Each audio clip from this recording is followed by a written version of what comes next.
अस्सलाम वालेकुम guys, welcome back to my YouTube channel. So guys, आज के इस वीडियो में मैं बात करूंगा एरिया के बारे में कि कैसे आप किसी भी ऑब्जेक्ट का एरिया जो है वो फाइंड आउट कर सकते हैं और एक दो ऑब्जेक्ट के एरियाज़ को फाइंड आउट करने के बाद उसको ऐड और सब्ट्रैक्ट कर सकते हैं। तो आइए स्टार्ट करते हैं। तो पहले आपको एंटर करना है ए। जैसे ही आप ए एंटर करेंगे तो एरिया की कमांड जो है वो एक्टिव हो जाएगी। तो इसमें आपके पास पहला जो ऑप्शन होता है वो है कि अगर आपके पास ऑब्जेक्ट है, आपके पास उसके कॉर्नर पॉइंट्स हैं, तो आप उसमें सिंपल क्या करें, कॉर्नर पॉइंट्स को सिलेक्ट करें एंड देन एंटर करें। अब जैसे ही आप यहाँ पे एंटर करेंगे तो आपके पास उस ऑब्जेक्ट का एरिया जो है वो आ जाएगा। तो सेकंड ऑप्शन हमारे पास आता है ऑब्जेक्ट का। जैसे ही आप ऑब्जेक्ट पे क्लिक करते हैं तो आपके पास एरिया जो है वो आ जाएगा सेम एज इट इज़। तो यानी आपके पास दो मेथड हो गए। एक, आपके पास अगर ऑब्जेक्ट पड़ा है तो आप डायरेक्टली उस पर क्लिक करें तो वो आपके पास एरिया आ जाएगा। दूसरा, आपको एजेस सिलेक्ट करने होंगे। और थर्ड एरिया जो पॉइंट होता है एरिया के अंदर ये है कि ऐड एरिया। अगर मैं ऐड एरिया पे क्लिक करता हूँ एंड देन ऑब्जेक्ट पे क्लिक करता हूँ तो मैंने इसको सिलेक्ट किया एंड देन एंटर किया। अगेन मैं ऑब्जेक्ट को सिलेक्ट करता हूँ एंड देन रेक्टेंगल को सिलेक्ट करता हूँ, ऑब्जेक्ट को सिलेक्ट करता हूँ एंड देन एंटर करता हूँ। तो मेरे पास पहले स्क्वायर का जो एरिया था वो 1 स्क्वायर फीट था और दूसरे का भी 1 था। तो इसने क्या किया, दोनों को ऐड कर दिया और हमारे पास टोटल एरिया जो है वो आ गया 2 स्क्वायर फीट। तो इसी तरह यहाँ पे 288 इंचेस यानी स्क्वायर इंचेस में भी शो हो रहा होता है और स्क्वायर फीट में भी शो हो रहा होता है। तो ये डिपेंड करता है कि आपने यूनिट्स कौन से सेट किए हुए हैं। इसके अलावा आप इसमें से एरिया सब्ट्रैक्ट करना चाहते हैं तो मैं इसको सिलेक्ट करूंगा एंड देन ऑब्जेक्ट सिलेक्ट करूंगा, this object, and then enter करूंगा। तो मेरे पास पहले हमारे पास 2 स्क्वायर फीट था तो अब हमारे पास 1 स्क्वायर फीट हो जाता है। अगेन अब इसमें अगर मैं ये वाला एरिया जो है वो सब्ट्रैक्ट करना चाहता हूँ इस होल एरिया में से, तो मैं कैसे करूँगा, एरिया की कमांड एक्टिव करूँगा एंड देन सब्ट्रैक्ट एरिया,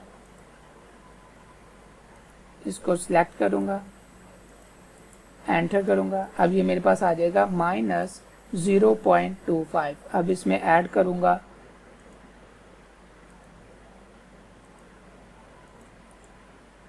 तो मेरे पास आ जाएगा 0.7593।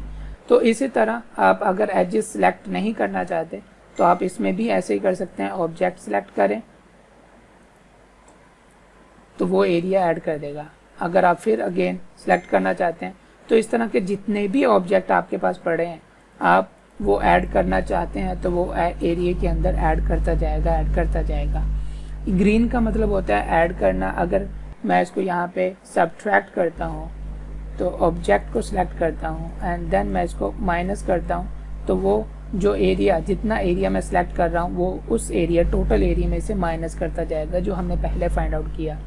मतलब अगर मैं इन ऑब्जेक्ट की कॉपी ले लेता हूँ और मैं इन सारे ऑब्जेक्ट्स का एरिया फाइंड आउट करना चाहता हूँ और आपस में ऐड हों, तो उसके लिए मैं क्या करूँगा, ए एंटर करूँगा एंड देन ऐड एरिया और मैं ऑब्जेक्ट के ऊपर जाऊँगा।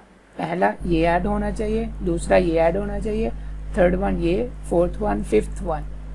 तो मेरे पास 5 स्क्वायर फीट आ जाता है। तो यानी उसने सारे एरियाज़ को ऐड कर दिया। अब मैं इसी में से सब्ट्रैक्ट करना चाहता हूँ जिस एरिया को भी, ऑब्जेक्ट पे जाऊँगा एंड देन ऑब्जेक्ट को सब्ट्रैक्ट कर दूँगा, इसको सब्ट्रैक्ट कर दूँगा तो 3 स्क्वायर फीट आ गया। अब मैं चाहता हूँ कि ये वाला एरिया जो है वो सब्ट्रैक्ट होके मुझे पता चले। तो मैं क्या करूँगा, यहाँ पे ऑब्जेक्ट जो है वो सिलेक्ट करूँगा यानी उसके एजेस सिलेक्ट करूँगा एंड देन एंटर करूँगा। तो मेरे पास जो 3 मैंने सिलेक्ट किए हुए हैं 1 2 3, इसमें से एरिया माइनस होने के बाद मेरे पास आ जाएगा 2.7593। तो इसके अलावा एक और चीज़ के ऊपर बात कर लेते हैं कि किस ऑब्जेक्ट का आप एरिया फाइंड आउट कर सकते हैं। अब अगर आप यहाँ पे लाइन लगाएं और उसके ज़रिए एक शेप ड्रॉ करें तो आप उसका एरिया फाइंड आउट नहीं कर सकते जब तक वो एक ऑब्जेक्ट नहीं होगा। ये 4 ऑब्जेक्ट हैं, आप इसको कैलकुलेट करेंगे तो you will find 4 objects and जब आप जी एंटर करने के बाद इनको हम मिलाएंगे तो आपके पास इस तरह से जुड़ जाएंगे। तो अब ये एक ऑब्जेक्ट बन जाता है।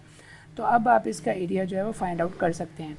तो इसके अलावा आप पॉलीगॉन के ज़रिए, मतलब पॉलीगॉन के ज़रिए कोई शेप ड्रॉ करते हैं और वो जो शेप होगी उससे आप एरिया जो है फाइंड आउट कर सकते हैं। जैसे मैं ए एंटर करता हूँ एंड देन ऑब्जेक्ट पे क्लिक करता हूँ एंड देन इस पे क्लिक करता हूँ, तो आपके पास एरिया फाइंड आउट हो जाएगा। तो अगर आपके पास कोई फ्लोर प्लान दिया गया है तो फ्लोर प्लान के अंदर डिफरेंट शेप्स होती हैं, तो आप इनका एरिया फाइंड आउट करना चाहते हैं, तो मैं जैसे इसका एरिया फाइंड आउट करना चाहता हूँ, मैं ए एंटर करूँगा एंड देन सिंपल मैं इसके पॉइंट्स एजेस जो है वो सिलेक्ट करूँगा एंड देन इसका एरिया जो है वो फाइंड कर लूँगा।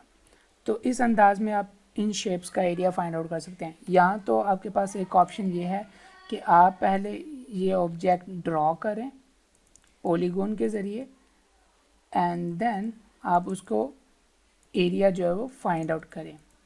ए एंटर, ऑब्जेक्ट एंटर, यानी ओ ऑब्जेक्ट के लिए ओ एंटर करना होगा। जैसे ही आप ओ एंटर कर देंगे तो वो ऑब्जेक्ट को ही लेगा और आपको ऑब्जेक्ट सेलेक्ट करना होगा। A O enter and then object enter.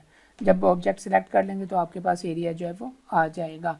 तो इसी तरह आप डिफरेंट एरियाज़ को, पूरी बिल्डिंग का एरिया फाइंड आउट करने के बाद उसमें से जो एरिया माइनस करना चाहते हैं, अब जिसमें से जैसे आपके पास, हमारे पास ये एरिया है टोटल,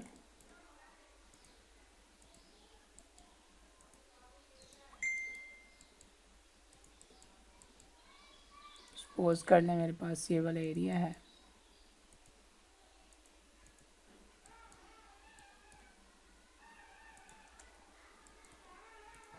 तो ये एरिया मेरे पास है। तो अब मैं इसमें से टोटल एरिया फाइंड आउट करूँगा। ए एंटर, ओ एंटर, तो ये मेरे पास आ जाएगा टोटल एरिया। अब आप इसमें से माइनस करना चाहते हैं एरिया, ये वाला एरिया, मतलब ये वाला एरिया इसमें टोटल एरिया में से माइनस करना चाहते हैं। तो आप क्या करेंगे, पहले add area, object and then subtract this one and enter.